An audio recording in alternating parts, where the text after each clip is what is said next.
because I really believe that what I'm doing is boosting the levels of serotonin and dopamine and oxytocin energetically. It's like revolutionary. So, as expected, I didn't film any of my journey to Bonn, nor did I film my time with my friends. But that's because, as well as being joyful, I'm also remaining very present. I also feel like this isn't just going to be a vlog series. This is going to be a way of me sharing my joy, sharing the techniques that I use to stay in my joy, sharing the downloads and insights, and maybe even also sharing some of my practices, some of the ways in which that I can sing or chant my way back into our higher frequency, or some of the journal prompts that I'm using, some of the gratitude lists. Like, this is gonna be for me a diary of my 30 days of joy. I'm so happy that you're here with me, joining me, and I hope that you do get something out of this. It's not an official program or anything, it's just one human being trying to remain joyful in an ultimately joyless world. I mean, I won't say it's completely joyless, but it's definitely not a place that is set up for true high vibrational frequency of joy. It's more a space of pleasure and hedonism and using happiness and pleasure to fill the void within us instead of filling ourselves, filling that void with joy, with light love, with nourishing, beautiful, high vibrational energy, which is what I'm doing. So I have just arrived in Lochmar in my brand new house sit. I'm looking out at lush greenery. There is a wood nearby, and there is also a town that's just 10 minutes away from me, the town of Lochmar. And I am going to find that massage that I didn't get to have the other day. See you on the other side.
So you know how I was talking about synchronicities in my other blog?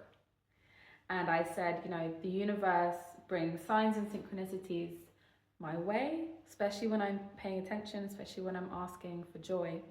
And so when I left Berlin and visited Bonn, I stayed with two of my friends, Arina and Gustavo, and I was telling them about this challenge. I said, it's day 2 of my 30 days of joy. And I was telling them all about it, getting really, really excited. And then Arina just gets up and she walks out the room and she comes back and she hands me this book.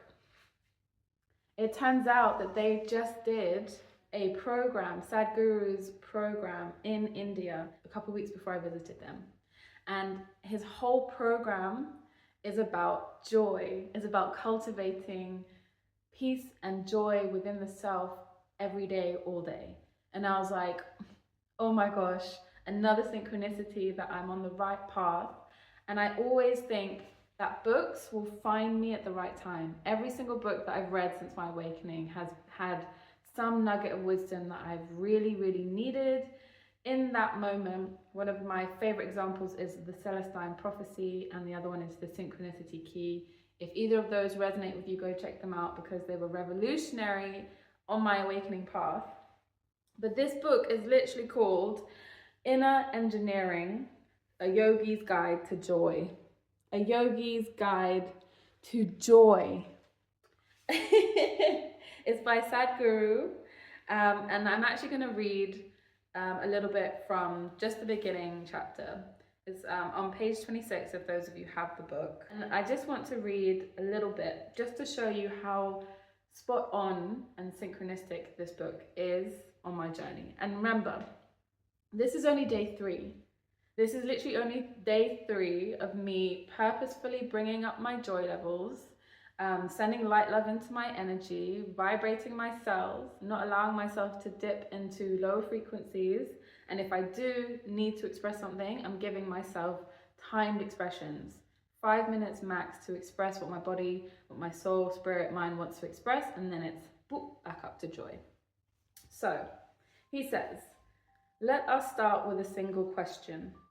What do we consider to be a state of well-being? Very simply, well-being is just a deep sense of pleasantness within. If your body feels pleasant, we call this health. If it becomes very pleasant, we call this pleasure.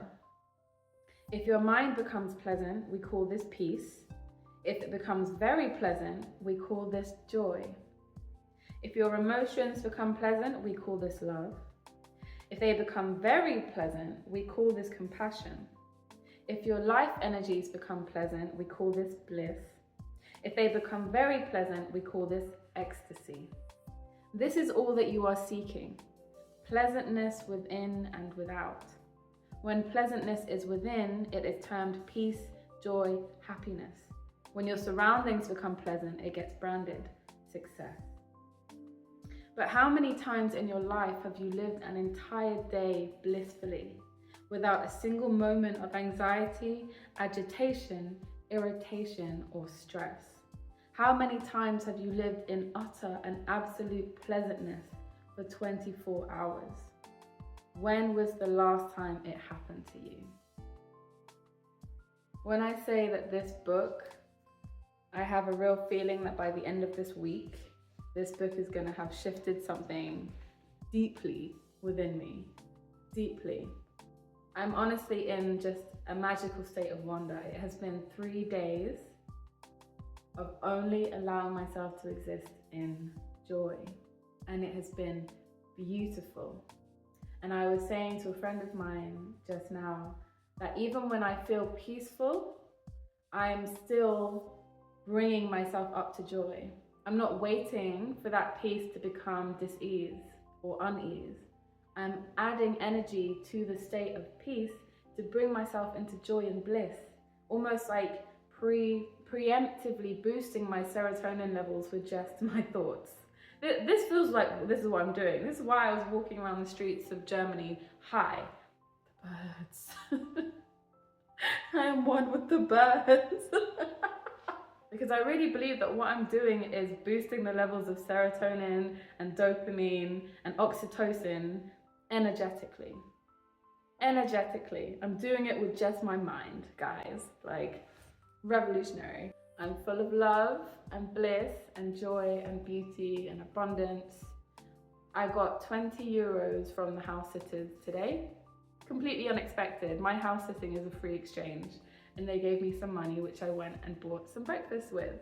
So already, the little tidbits of synchronicities, of monetary abundance, and I just feel so light. I just feel so joyful.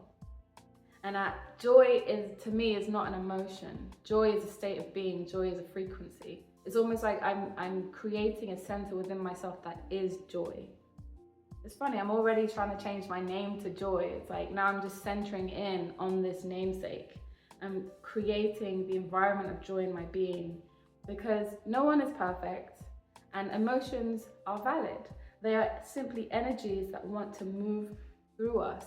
If I start trying to repress and create stagnancy and not listening to my body, it will be like regressing on my journey. No, I want to incorporate.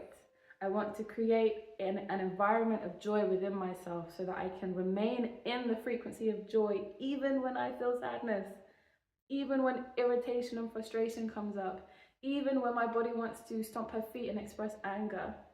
It feels almost like I am like peacefully meditating in the corner of a room whilst my inner child goes around bashing things. And I'm sitting there smiling and saying, it's okay, baby, you do you. I'll be over here holding the center. I'll be over here holding the high frequency of the room. I'll be over here meditating and creating a joyful environment so that you, inner child, can express whatever it is that you want to express, so that you, inner child, can remain your authentic self. And honestly, I'm just straight up talking to myself right now. I really, really am. Like, this feels so nourishing for my inner child. It feels so nourishing for my soul. I just feel like this lightness in my being. And so this is just day 3. I can only imagine by the end of the 30 days, I'm just going to be turning on the camera and you're just going to be seeing me hovering cross-legged in midair with smoke coming out of my orifices. Lifted, wanted to be lifted. Okay. I feel also that these videos are just going to get more and more unhinged the more joyful I get. So that's going to be fun to document too. All right. Peace out.